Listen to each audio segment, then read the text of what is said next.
పవన్ కళ్యాణ్ గారు లాంటి సభ్యత పద్ధతి ఉన్న మనిషి దగ్గర ఎలక్షన్ చేసినందుకు గర్వంగా ఉన్నాం. ఆయన దగ్గర నుంచి కానీ 2009 జనసేన పార్టీ దగ్గర నుంచి కానీ మాకు ఏ విధమైన ఇబ్బందులు లేవు.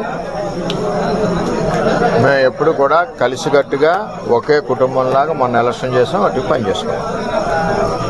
ఏదైతే తెలుగుదేశం పార్టీ నుంచి 5 నెలలు 6 నెలల ముందు వెళ్ళిన 20-25 మంది జనం ఉన్నారో వారిని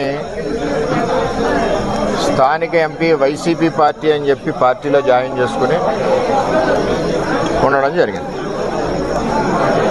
వాళ్లే ఈ దాడి చేశారు మణిపూర్లో. అంచేత